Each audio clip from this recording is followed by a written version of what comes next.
সাকিব আর এই সাকিব আকাশ পাতাল পার্থক্য। আই উইশ আমি এই সাকিবকে তখন আমি পেতাম। তবে অবশেষে সেই অপেক্ষার অবসান ঘটল এবার। সম্প্রতি চ্যানেল আইয়ের একটি বিশেষ অনুষ্ঠানে একই সাথে মুখোমুখি হলেন এই দুই তারকা। দীর্ঘদিন পর একে অপরকে দেখে দুজনের হাসিমাখা মুখ আর আন্তরিক শুভেচ্ছা বিনিময়ের দৃশ্য মুহূর্তেই ছড়িয়ে পড়ে সোশ্যাল মিডিয়ায়। ভিডিওটিতে শাকিব খানকে দেখা যায় একদম ভিন্ন এক লুকে। নেভি ব্লু রঙের রাজকীয় পোশাক, চোখে স্টাইলিশ সানগ্লাস, আত্মবিশ্বাসী উপস্থিতি, সব মিলিয়ে যেন মেগা স্টার শাকিব খান তার পূর্ণ আভিজাত্য নিয়েই হাজির হয়েছিলেন। অন্যদিকে পূর্ণিমাও ছিলেন প্রাণবন্ত হাস্যোজ্জ্বল। সবুজ পোশাকে পূর্ণিমাকেও অসাধারণ লাগছিল।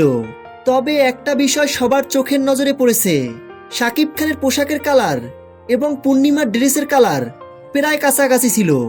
সেই অনুষ্ঠানে দুজনের খুনসুটি, হাস্যরস আর আন্তরিক কথোপকথন দর্শকদের মনে জায়গা করে নিয়েছে।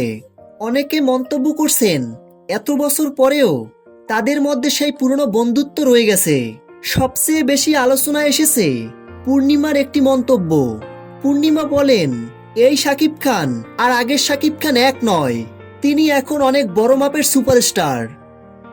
প্রিয় ভিউয়ার্স, পূর্ণিমার এই মন্তব্যটি নিয়ে আপনারা কতটা একমত ভিডিও নিচে কমেন্ট করে জানিয়ে দিন।